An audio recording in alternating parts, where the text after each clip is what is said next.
कुछ किए बिना जय जयकार नहीं होता और कोशिश करने वालों का कभी हार नहीं होता।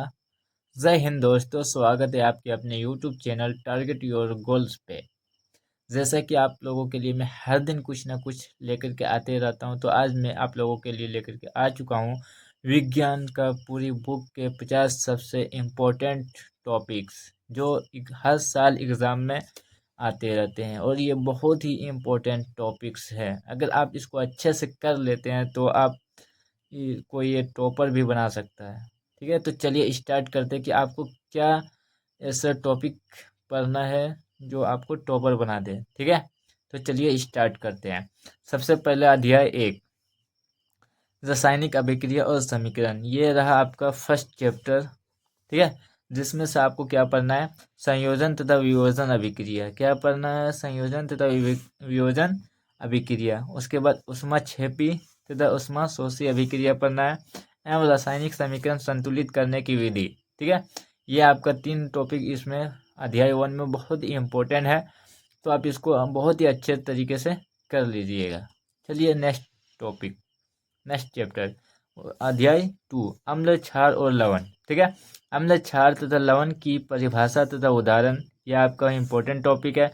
बेकिंग सोडा बनाने की विधि, ये इम्पोर्टेंट क्वेश्चन है, बहुत ही इम्पोर्टेंट क्वेश्चन है। आप इसको अच्छे से जितना बार हो सके याद कर लीजिएगा। ठीक है, धवन सोडा बनाने की विधि, ये जो आपका 2 है वो बहुत ही इम्पोर्टेंट है। ठीक है, दोनों में से एक तो आने का संभावना बहुत ही ज़्यादा रहता है। ठीक है, प्लास्टर ऑफ पेरिस क्या है, कैसे बनता है, इसका क्या उपयोग है, ये सारा चीज़ इसमें आता है, तो आप याद कर लीजिए। उदासीनीकरण अभिक्रिया क्या है। ठीक है, उसके बाद नेक्स्ट चैप्टर, धातु और अधातु। धातु और अधातु, ये हमारा अध्याय नंबर 3 है।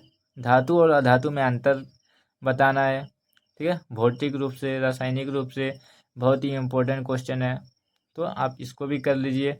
फिर अध्याय 4, कार्बन और उसके यौगिक। चैप्टर का नाम क्या है, कार्बन है उसके यौगिक। उसमें संतृप्त तथा असंतृप्त इम्पोर्टेंट टॉपिक है, इसमें अंतर भी आ जाता है। सजातीय श्रेणी क्या है, ये भी याद करना। IUPAC नामकरण नामकरण बहुत इम्पोर्टेंट क्वेश्चन है, IUPAC नामकरण। ठीक है, इसको भी आप कर लीजिए। साबुनीकरण अभिक्रिया, स्टीलीकरण अभिक्रिया क्या है, ये आपका इम्पोर्टेंट टॉपिक है। ठीक है, आप इसको अच्छे से कर लीजिए। हम आते हैं अध्याय 5 बायोलॉजी जैव प्रक्रम। ठीक है, चैप्टर का नाम जैव प्रक्रम। इसमें पाचन तंत्र करना है, पाचन तंत्र के जो भी पार्ट्स हैं उसको भी अच्छे से कर लेना है। ठीक है, पाचन तंत्र का चित्र को देख लेना है। फिर आता है उत्सर्जन तंत्र के चित्र को देखना है, उसमें जो भी भाग है वो सारे भाग को अलग अलग करके अच्छे से देखना है। ठीक है, और उसके बाद आता है श्वसन तंत्र के चित्र, श्वसन तंत्र में क्या है, फेफड़ा का क्या कार्य है, ये सारा चीज़ आप लोगों को देखना है। फिर आते हैं अध्याय 6, जीव जनन कैसे करते हैं, यानी कि जीवों में जनन कैसे होता है। ठीक है, इसमें से आपका फर्स्ट टॉपिक है लैंगिक जनन।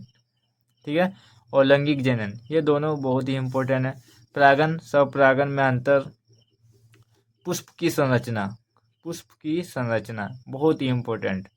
ठीक है, पुष्प की संरचना बनाना, चित्र बनाना, उसके भागों का नाम लिखना है। और नर तथा मादा जनन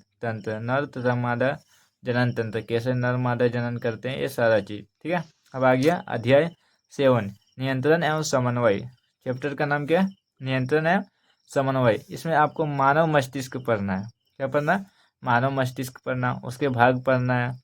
ठीक है, हाइपोथैलेमस क्या है, मेरुरज्जु क्या है, ये सारा चीज़ आपको अच्छे से कर लेना है। तंत्रिका तंत्र एवं उसके कार्य, तंत्रिका तंत्र का चित्र बनाना, मानव मस्तिष्क का भी चित्र और उसका सारा भाग। ठीक है, तंत्रिका तंत्र का चित्र एवं इसके कार्य को आप अच्छे से कर लीजिएगा। अब आते हैं अध्याय 8, अनुवांशिकता। चैप्टर का नाम क्या है, अनुवांशिकता। इसमें DNA तथा RNA बहुत ही इंपॉर्टेंट क्वेश्चन है। ठीक है, और मेंडल की अनुवांशिकता का नियम, एक्स संकरण तथा द्विसंकरण संकरण में अंतर, लिंग निर्धारण की प्रक्रिया, जिसमें से मेंडल आपके लिए बहुत ही इंपॉर्टेंट है।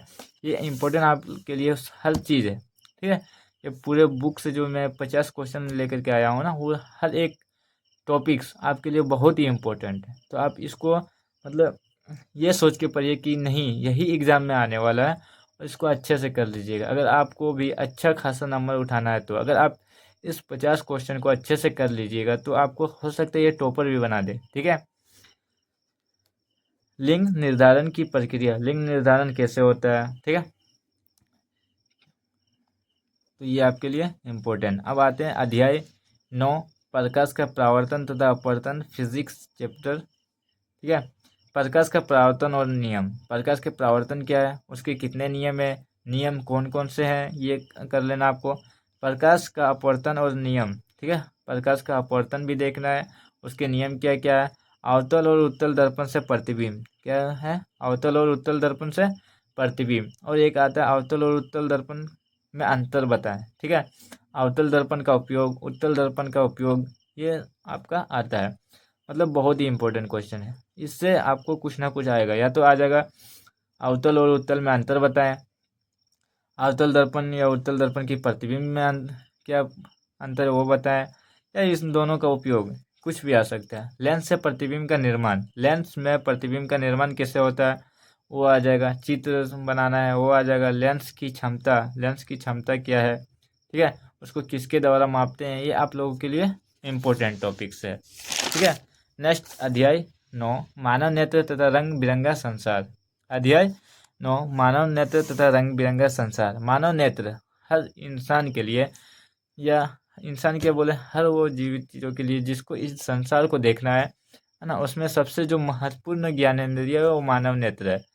तो इसको आप अच्छे से कर लीजिए, जिसमें आपका निकट दृष्टि दोष और दूर दृष्टि दोष, ये दो बहुत ही इंपॉर्टेंट टॉपिक्स। ठीक है। इसमें से आपका आ जाएगा निकट दृष्टि दोष किसे कहते हैं, दूर दृष्टि दोष किसे कहते हैं, दोनों में अंतर क्या है। ठीक है। निकट दृष्टि दोष का निवारण कैसे किया जा सकता है, दूर दृष्टि दोष का निवारण कैसे किया जा सकता है, ये बहुत ही इंपॉर्टेंट है। ठीक है। और नेक्स्ट टॉपिक है मानव नेत्र, इसका चित्र बना लेना। चित्र बहुत ही इंपॉर्टेंट है, आप इसका चित्र कर लेना है, जरूरी ही जरूरी है। ठीक है। और चित्र बनाने के बाद उसका भाग, कौन सा भाग पे क्या होता है, वो सारा चीज़ आपके लिए बहुत ही इंपॉर्टेंट है, तो कर लीजिए। उसके बाद अध्याय 11, विद्युत। चैप्टर का नाम क्या है, विद्युत। इसमें ओम का नियम बहुत इंपॉर्टेंट है, हालांकि ये 2024 में आया हुआ क्वेश्चन है। ठीक है। विद्युत धारा कैसे प्रभावित होता है, विद्युत प्रतिरोध, ये भी इम्पोर्टेंट है। श्रेणी क्रम संयोजन और समांतर क्रम संयोजन, ये दोनों आपके लिए बहुत ही इम्पोर्टेंट है। ठीक है। हम घरेलू मतलब घर में जो लगाते हैं वो श्रेणी क्रम है या समांतर क्रम है, इसको कैसे यूज करना चाहिए, ये सारा चीज़ है इसमें। ठीक है। अध्याय 12, विद्युत धारा के चुंबकीय प्रवाह। ठीक है, चैप्टर का नाम है। और टॉपिक चुंबकीय बल रेखाएं, बायो सॉर्वट का नियम, फ्लोमिंग के बाएं तथा दाएं हाथ के नियम, ये बहुत ही इंपॉर्टेंट क्वेश्चन है। दोनों में से एक आ जाएंगे, हर साल आते हैं और एक आ जा सकते हैं। मैक्सवेल के दक्षिणी वार्थ फ्रेंच का नियम, विद्युत धारा के चुंबकीय प्रभाव, फैराडे का नियम, ये सब आपके लिए बहुत ही इंपॉर्टेंट टॉपिक है, आप इसको अच्छे से करिए। हमारा पर्यावरण, लास्ट चैप्टर, अध्याय 13, हमारा पर्यावरण। ओजोन परत का अपक्षय, क्या पढ़ना है, ओजोन परत का अपक्षय। और दूसरा क्या पढ़ना, ऊर्जा के स्रोत। ये रहा आपका साइंस का टॉप मतलब इम्पोर्टेंट 50 टॉपिक, जो आपको अगर अच्छे से कर लेते हैं तो इतना तो है कि आपका एक अच्छा खासा स्कोर आ जाएगा साइंस में। हो सकता है आपको टॉपर भी बना दे। अगर आपको इस टॉपिक पे वीडियो चाहिए, कोई भी टॉपिक जिस आप नहीं पढ़े हो, अगर वीडियो चाहिए तो आप उस टॉपिक को कमेंट में टाइप करें, मैं आपके लिए वो टॉपिक पर क्वेश्चन और वीडियो दोनों बना दूंगा। ठीक है। तो चलिए, जय हिंद जय भारत।